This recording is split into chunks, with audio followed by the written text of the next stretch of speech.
Did you know that increasing your emotional intelligence can actually help you earn a lot more money?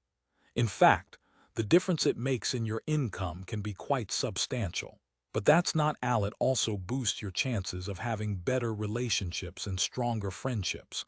Plus, it can help you rise higher as a leader in your field. Basically, it elevates your entire game across every area of life. So, what exactly is emotional intelligence, and how can you improve it if you want to do better overall? In this story, I'll walk you through the origins of emotional intelligence, explain its four main parts, and show you how to apply them in your everyday life. We'll focus on practical ways to use these skills and what kinds of real results you can expect. First, I'll give a quick overview of what emotional intelligence is, then share a case story, and finally, discuss how it ties into the philosophy of Stoicism. If you find this helpful, consider liking and subscribing because there's a lot of value to gain here. But before we jump in, let's talk about why this matters. Everyone, regardless of who you are or what you do, experiences emotions. That's just part of being human. But here's the truth that many of us struggle with managing those feelings. Most folks think there are only two options when it comes to emotions. Either feeling everything intensely to the point of overwhelming yourself or shutting down completely, acting like a machine or a robot. But the ancient Stoics discovered a third way. They realized you could feel deeply without becoming numb, and you can genuinely care for others without letting them control your feelings. By combining this with the modern idea of emotional intelligence, you get a powerful strategy for success in life. The thing is, talking about emotions can get pretty messy. For example, if two people are in a relationship that's full of nightly fights, how do we figure out who is more emotionally intelligent? What we can do instead is break the emotional knot into smaller, manageable parts. This makes it less complicated and much easier to improve. Honestly, it's this ability to analyze complex emotional situations that makes the idea of emotional intelligence so useful. Let's start by defining what emotional intelligence really is. It's a way of thinking about emotions that was developed back in the 1990s by Peter Salovey, who was then president of Yale, and John Mayer, a psychology professor. These two came up with this framework after studying how emotions work. They identified four key parts that work together to create emotional competency, an essential skill for the modern person. The four components are: first, perceiving emotions. That's your ability to identify and recognize feelings in yourself and others, reading facial expressions, body language, tone of voice, and other emotional signals. People who are strong here can quickly pick up on these cues and understand what someone is feeling even when it's not openly expressed.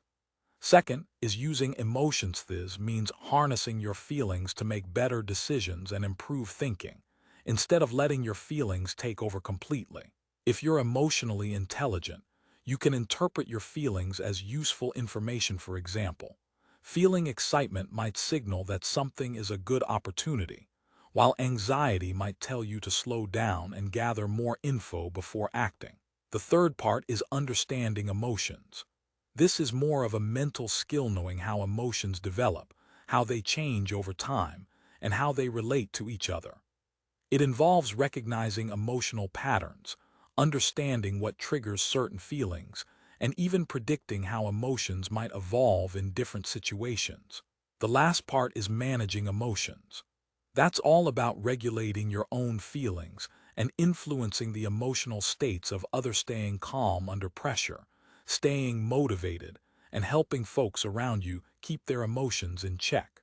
It also means controlling negative feelings and boosting positive ones, depending on what the situation calls for. Altogether, these four skills, perceiving, using, understanding, and managing emotions, give us a comprehensive way to see how feelings operate within us and others. Now that we understand the basics, let's look at how you might apply this in your everyday life. Say there's someone in your world, a family member or a boss who tends to push your buttons. Sometimes the best solution is simply to spend less time around that person. But other times, you're stuck with them, and that's when using the emotional intelligence framework can really help. First, pay attention to how you perceive your own emotions in that situation. For instance, you might notice your muscles tense or that you're on the verge of losing your temper the moment they speak. Ask yourself, what exactly am I feeling? Are these feelings helping me? Be honest, dig deep into your own emotional state whenever you interact with them. Next, observe their reactions to you. Notice the small details, body language, facial expressions, tone of voice, and see what might be triggering their responses. It can be tough because they probably provoke strong feelings and you being around them might feel pretty unpleasant. That's why it's crucial to remember that how someone makes you feel is within your power to influence. Your feelings are your own, and recognizing what you're feeling is the first step toward changing those feelings. Then, analyze how you're using these emotions. Often, our reactions are automatic, like instinctive responses. Think about whether that knee-jerk anger or frustration is really helpful. For example, if seeing that person instantly triggers anger, ask yourself, is that reaction beneficial? After all, nobody wants to be angry just for existing. If your initial reaction is anger every time you see them, that's an area for improvement. This is where emotional intelligence truly shines. Once you understand your emotions, say, frustration, you can explore whether there's an underlying issue, like unresolved disagreements or unmet needs. Rather than repeating the same negative pattern, you can address it directly. The key point here is that our emotions are signals that are meant to inspire us to take action and improve our situation. If you're feeling frustrated all the time, it's a call to make some changes.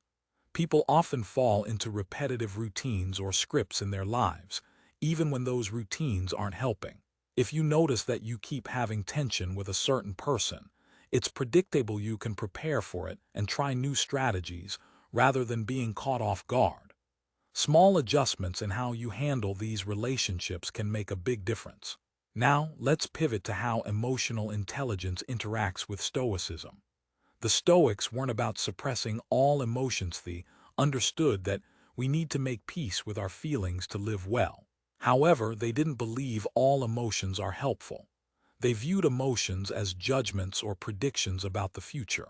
For example, when you get angry, it's like predicting that something bad has happened and you must react to it. When you feel anxious, it's a forecast of harm coming your way. Jealousy, meanwhile, is an expectation that someone else's success threatens your own well-being. The Stoics believed emotions are essentially these kinds of predictions. They can be weak or strong, and generally, the weaker the prediction, the more accurate it tends to be. For instance, if I predict I'll have a quiet, pleasant day, that's more likely to happen than expecting a once-in-a-lifetime event to occur.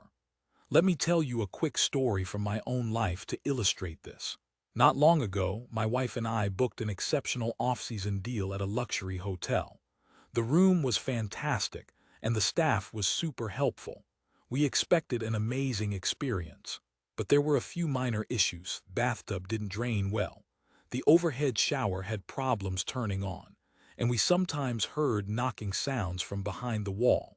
These were small annoyances, not deal breakers, but they taught me a lesson. When your expectations are sky high, even tiny inconveniences can ruin your day. If I'd gone in expecting the worst, I might have been more okay with the problems. If I'd been euphoric, I could have been deeply disappointed. Viewing emotions as predictions helps you see that moderate feelings are usually more reliable. For example, being overly excited about a date might lead to disappointment if everything doesn't go perfectly. On the other hand, going in with low expectations often makes the good moments feel even better. This reminds us that some emotional reactions are better suited to our lives than others. The Stoics taught that the initial flash of emotion, first reaction, is natural and unavoidable. But what we do afterward is within our control. That's what they called the discipline of desire, learning to want what truly benefits us and not getting caught up in destructive feelings. For instance, you can't stop being angry when someone cuts you off, but you can control whether you dwell on that anger or choose to let it go. These intense, destructive emotions, what the Stoics called passionsaire errors, to be tamed through reason. They're not your everyday feelings of happiness or mild frustration. They are storm clouds that can hijack your thinking and make things worse. Imagine your emotions as a car's fuel. You can't put gasoline that makes the car go 500 miles per hour if it's only capable of traveling at 200 mph. That extra fuel would cause the engine to explode. The same idea applies to feelings. If your emotions are too intense or powered by the wrong fuel, they can overwhelm you or lead you astray. Emotions should be proportionate and appropriate for your life circumstances. If your current feelings are too intense or aren't helping you make good decisions, it's time to moderate them. In today's world of endless streaming on Netflix and Amazon Prime, people often forget that emotions aren't just here to entertain us. They serve a practical purpose, helping us navigate our environment and achieve our goals. If your feelings aren't doing that, it's worth giving them a serious review. For most people, constantly feeling strong emotions can throw their lives out of balance. Their feelings often aren't scaled properly for the realities they face daily. That's why it's smart to take this framework: emotional perception, understanding, use, and management, and combine it with Stoic principles to live your best life. Start by sharpening your perception. Most folks believe they're pretty good at reading emotions, but studies show that we actually tend to be pretty bad at it. We often project our own feelings onto others and miss the obvious cues right in front of us. So slow down. Pay attention to what's happening in the moment. When someone says, "I'm fine," but their tone, facial expression, or body language tell a different story, trust those signals. Start with yourself, too. Check in periodically during the day and ask, "What am I feeling right now?" Don't judge or try to change that feeling, just notice it. You might realize you've been carrying tension in your shoulders without even noticing, or that you're more frustrated than you initially thought. When interacting with others, look for inconsistencies, times when their words don't match their body language or facial cues. That incongruence can tell you a lot. Also, learn from your own emotions. Think of feelings like an advanced warning system.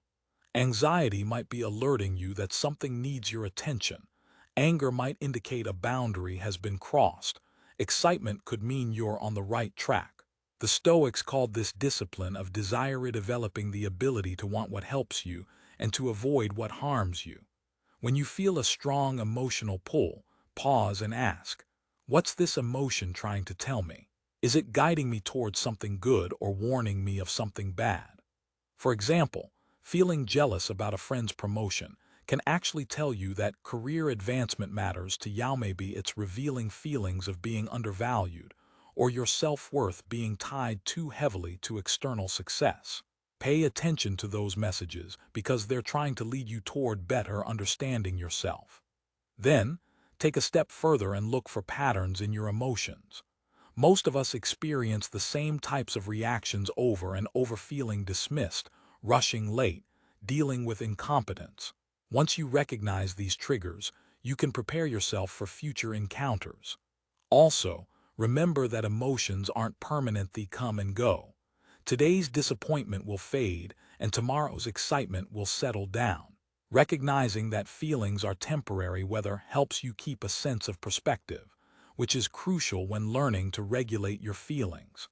This brings us to the practical skill of emotional regulation. Controlling your reactions is the real test. As the Stoics pointed out, you can't control how you initially feel. Those first sparks of emotion are automatic, but what you do right after is within your power. That's what they call the split second of control, taking a pause before you respond. If you start feeling overwhelmed, tell yourself internally, "Stop. Take a breath. Step back and observe what you're feeling and thinking before you act." That moment of pause can make all the difference. Also, be aware that emotions are contagious. If someone comes at you angry and you respond with anger yourself, you're just amplifying the problem. Instead, stay calm, keep your voice steady, and lower your tone slightly. even if others make bad choices. Your goal is to do better. So, now that you understand what emotional intelligence is and how it works, it's time to integrate everything into your life. Think of yourself as an emotional athlete, just like athletes who tune into their physical bodies and develop awareness to improve performance. You need to develop awareness of your feelings.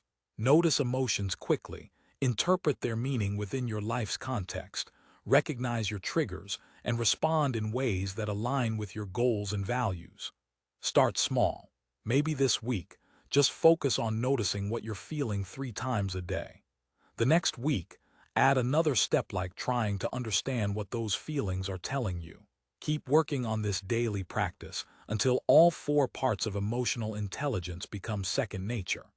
When you combine this practical approach with the timeless wisdom of Stoicism, that emotions are predictions and energy that can be harnessed to you, create something truly powerful. It's the ability to feel deeply without being overwhelmed, to care sincerely without losing yourself, and to respond thoughtfully rather than react impulsively. This is how you raise your performance on every level: more income, better relationships, a more fulfilling life. You were born with emotions, and they'll stay with you forever. The key isn't whether you have feelings, that's a given, it's whether you develop the skills to work with them intelligently or let them work against you. Your feelings are waiting to serve you, and now you know how to put that into action. Leave a comment about your progress or tell us your favorite lesson from this story if it resonated with you.